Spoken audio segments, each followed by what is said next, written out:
Hello friends, welcome to ராயரா சமையல். நம்ம இன்றைக்கி இந்த வீடியோவில் என்ன பார்க்க போகிறோன்னா, டீ கடையில் கிடைக்கிற மாதிரி நெய் பிஸ்கெட் எப்படி பண்ணுறதுன்னு தான் பார்க்க போகிறோம்.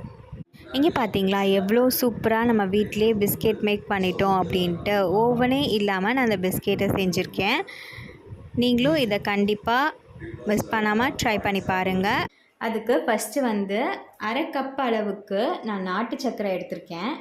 நீங்கள் ஒயிட் சுகர் எடுக்கணுனாலும் நீங்கள் எடுத்துக்கலாம். அரை கப்பு நான் இந்த மிக்ஸி ஜாரில் ஆட் பண்ணிக்கிறேன். இதை பவுடராக சேர்க்கணும். அது கூடவே நான் ஏலக்காய் எடுத்திருக்கேன், 3 ஏலக்காய் போல். நான் இதை நல்லா பவுடராக நம்ம அரைச்சிட்டு வந்துக்கலாம். ஸோ நம்ம இப்போ பவுடராக நம்ம அரைச்சிட்டோம். நல்லா வாசனை வருது ஏலக்காய்லாம் போட்டிருக்கிறதுனால.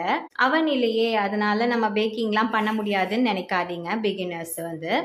நான் அவன் இல்லாமையும் சொல்லித்தரேன்.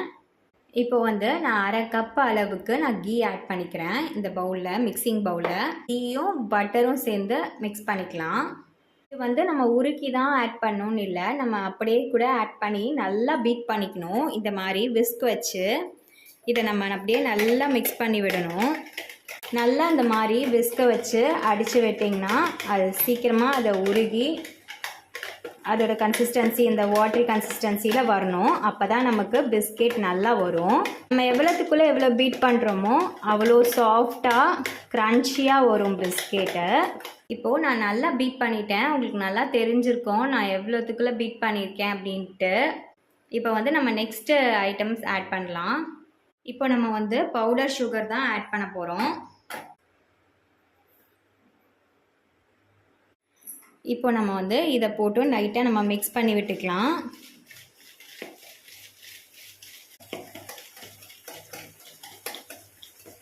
இப்போ நான் ஒரு சிட்டிகை உப்பு ஆட் பண்ணுறேன். சால்ட் போட்டு நல்லா பீட் பண்ணி விடுங்க இப்படி.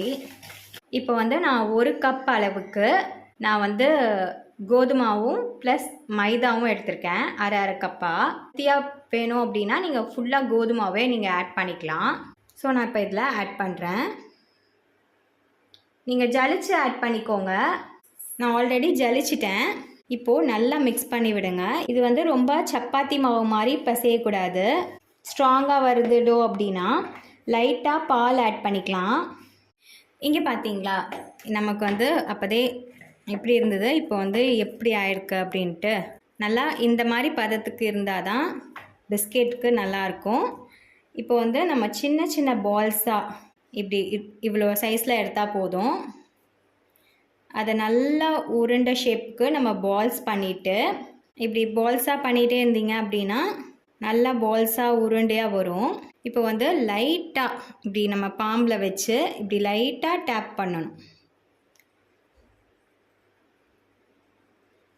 கொஞ்சம் திக் சைஸாக இது பண்ணிக்கோங்க. மேலே நீங்கள் சாக்கோ சிப்ஸ் வச்சாலும் சரி, இல்லை இப்படியே வச்சாலும் சரி, அது உங்களோட விருப்பம்தான். ஸோ நம்ம இது மாதிரி நம்ம எல்லா பால்ஸையும் நம்ம ரெடி பண்ணி வச்சுக்கலாம். இது மாதிரி நம்ம பட்டர் பேப்பர் வச்சு எல்லா பால்ஸையும் அந்த மாதிரி ரெடி பண்ணி நம்ம வச்சுக்கலாம். அந்த மாதிரி டேப் பண்ண முடியல அப்படின்னா இப்படி லாங் ப்ரெஸ் பண்ணிட்டோம்னா இந்த சைஸ் போதும். இப்போ நம்ம எல்லா பிஸ்கெட்ஸையும் நம்ம ரெடி பண்ணி வச்சிட்டோம். இப்போ நம்ம அவன் இல்லாமல் ஹெவியான பாட்டம் பேனில் எப்படி இந்த பிஸ்கெட்டை ப்ரீஹீட் பண்ணுறதுன்றது பார்த்துக்கலாம். நான் இது மாதிரி அடிக்கனமான ஒரு பாத்திரம் எடுத்திருக்கேன். உள்ளே நான் ஸ்டாண்ட் வச்சுருக்கேன். இது ஒரு ப்ரீஹீட் பண்ணி வச்சிடலாம். நம்ம ஒரு 5 மினிட்ஸ்க்கு நம்ம இதை ப்ரீஹீட் பண்ணிடலாம். நான் மேலே ஆல்மண்ட் துருவி போட்டிருக்கேன். டீ கடை ஸ்டைல் பிஸ்கெட்டுன்றதுனால டீ கடை ஸ்டைல் பிஸ்கெட் மாதிரி தான் இருக்கணும்னு இல்லை. நம்மளோட க்ரியேட்டிவிட்டிக்கு நம்ம எப்படி வேணுமோ நம்ம பிஸ்கெட் மேக் பண்ணிக்கலாம். நான் 5 நிமிஷம் ப்ரீஹீட் பண்ணிவிட்டு நம்ம பண்ணி வச்சதை நான் இதில் வச்சுட்டேன். இப்போ நான் இதை க்ளோஸ் பண்ணிடுறேன். நான் க்ளோஸ் பண்ணிட்டேன். க்ளோஸ் பண்ணிவிட்டு இது 15 to 20 மினிட்ஸ் நம்ம ப்ரீஹீட் பண்ணணும். லோ ஃப்ளேமில் வச்சே பண்ணுங்கள். இங்கே பார்த்தீங்களா ஃப்ரெண்ட்ஸ், எவ்வளோ சூப்பராக பிஸ்கெட் பேக் ஆகிடுச்சு அப்படின்ட்டு. இப்போ சாஃப்டாக தான் இருக்கும். நீங்கள் மேலே தொட்டு பார்த்தீங்க அப்படின்னா இது நல்லா கூல் டவுன் ஆகணும். அப்போ தான் நம்மளுக்கு இந்த பிஸ்கெட் க்ரன்ச்சினஸ் தெரியும். இது நல்லா கூல் டவுன் ஆக விட்டுடலாம். டீ கடையில் இருக்கிற மாதிரியே நல்லா முருகலாக கிறிஸ்பியாக வந்திருக்கு. இதை எல்லோரும் உங்கள் வீட்டில் கண்டிப்பாக ட்ரை பண்ணி பாருங்கள். நான் ஒரு பிஸ்கெட் உடச்சி காட்டுறேன் உங்களுக்கு. பார்த்தீங்களா எவ்வளோ அழகாக உடைக்க வருது கிறிஸ்பியாக. இதை எல்லோரும் உங்கள் வீட்டில் கண்டிப்பாக ட்ரை பண்ணி பாருங்கள். இதோட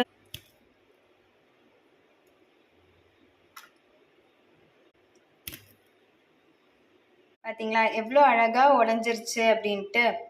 இதை கண்டிப்பாக உங்கள் வீட்டில் ட்ரை பண்ணி பாருங்கள். ட்ரை பண்ணி பார்த்துட்டு எனக்கு ஃபீட்பேக் எப்படி இருக்குன்னு சொல்லுங்கள். இந்த வீடியோ பிடிச்சிருந்தா ஒரு லைக்கை தட்டி விட்டுருங்க. மறக்காமல் ரேரா vlog சப்ஸ்கிரைப் பண்ணிவிட்டு பாருங்கள். உங்கள் ஃப்ரெண்ட்ஸ் அண்ட் ஃபேமிலி மெம்பர்ஸ்க்கு என்னோடய vlog ஷேர் பண்ணுங்கள். நெக்ஸ்ட் வீடியோவில் பார்க்குறேன். Tata bye friends. Thanks for வாட்சிங். பாய் பாய்.